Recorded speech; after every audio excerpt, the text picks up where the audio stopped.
മരണ വീട്ടിൽ പോയിട്ട് ചിരിക്കാന്ന് പറയുന്നത്, അതായത് അസ്ഥാനത്ത് നമ്മൾ ചിരിച്ചു പോകുന്ന സിറ്റുവേഷൻസ് ഉണ്ടല്ലോ. ഇപ്പൊ സ്കിറ്റിൽ അങ്ങനത്തെ കുറെ സാധനങ്ങൾ ഉണ്ടാവും.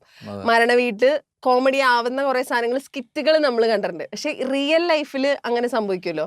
ചില മരണ വീടുകളിൽ പോയിട്ട് ചില ആളുകളുടെ ഇതൊക്കെ കാണുമ്പോ അങ്ങനെ എന്തെങ്കിലും സാധനം നമ്മളെ ഇതിന്റെ ഇന്റർവ്യൂ തന്നെ പറഞ്ഞത്, എന്റെ പണ്ട് എനിക്ക് എന്റെ കുട്ടിക്കാലത്താണ്, ഞാൻ 6-ലെന്തോ പഠിക്കും, എനിക്ക് ഓർമ്മ ഉണ്ടത്. എൻ്റെ അമ്മേരെ അനിയത്തി, അതെ കുഞ്ഞമ്മേരോടെ ഞാൻ ഒരു മരണ വീട്ടിൽ പോയപ്പോഴും, അപ്പോൾ അത് മറ്റേ ഓലയിട്ട വീടായിരുന്നു. അപ്പം ആള് ആ വീട്ടിൽ കിടക്കുന്നു. അപ്പോൾ ഈ ഓലയിൽ ഇങ്ങനെ ചാരി നിന്നപ്പോൾ ഒരു ഫോട്ടോ വെച്ചിട്ടുണ്ടായിരുന്നു.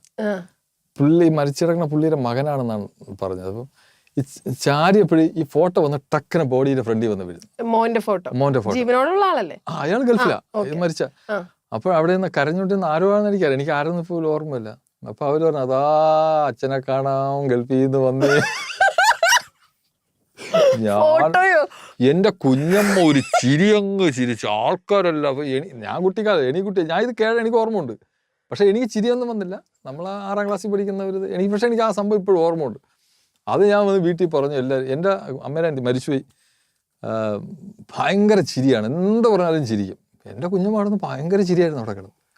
അല്ല, അങ്ങനത്തെ സിറ്റുവേഷൻ ഉണ്ടാവാറുണ്ട്. അത് ടക്ക വന്ന് അത് കറക്റ്റ് ചെയ്ത് ശാരീരിന്റെ കുഞ്ഞമ്മയായിരുന്നു. കുഞ്ഞമ്മ തന്നെയാണ് ചിരിച്ചത്. അതാണ് സംഭവം. ഇല്ല, ഇതുപോലെ ഇല്ലേ, എന്റെ ഒരു ഫ്രണ്ടിന്റെ വീട്ടിൽ അവരുടെ അപ്പൂപ്പ മരിച്ചിട്ട് ഞങ്ങൾ പോയേക്കാം. ഇപ്പൊ ഈ പറഞ്ഞ പോലെ 7th 6th എന്തോ പഠിക്കാം. അപ്പൊ ഈ അമ്മൂമ്മ സൈഡിൽ ഇരുന്നത് പോലെ കരയുണ്ട്. അപ്പൊ ഇവരുടെ മോളുടെ മക്കളോ എന്തോ ഇങ്ങനെ അപ്പോഴാണ് വരുന്നത്. അവരിങ്ങനെ വരുമ്പോ പറയാ, മക്കളെ അപ്പൂപ്പം കിടക്കണുണ്ടോ, നോക്ക് മക്കളെ എന്ന് പറഞ്ഞ ഇങ്ങനെ കരഞ്ഞിട്ട് പിന്നെ പറയാ, അടുക്കളയിലുണ്ടിരിക്കുന്നുണ്ട്, പോയെടുത്ത് കഴിക്കും മക്കളെ.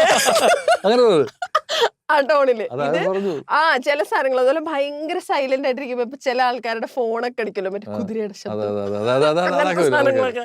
അങ്ങനത്തെ സാധനങ്ങളൊക്കെ. പിന്നെ ആഹാരം കഴിക്കുന്ന ചില മരണ വീട്ടിലൊക്കെ അത് ഞാൻ കണ്ടിട്ടുണ്ട്. ഈ കിച്ചണിലൊക്കെ ഈ പഴമൊക്കെ ഇരിക്കും. പഴം വായിക്കാത്ത ആയും പോയി ആരെങ്കിലും കാണുമ്പം മരണ വീട്ടിൽ കഴിക്കാവുന്നതാണോ സാധനം ഇങ്ങനെയൊക്കെ കുറെ. അത് ഈ ബോഡിയ നമ്മള് കളിയാക്കുക അങ്ങനെ സംഭവമല്ല. അത് അവിടെ നടക്കുന്ന സിറ്റുവേഷൻസാ, മരണ വീട്ടിൽ നടക്കുന്ന സിറ്റുവേഷൻ. അത് തന്നെയാണ് നമ്മൾ ആഭ്യന്തര കുറ്റവാളി.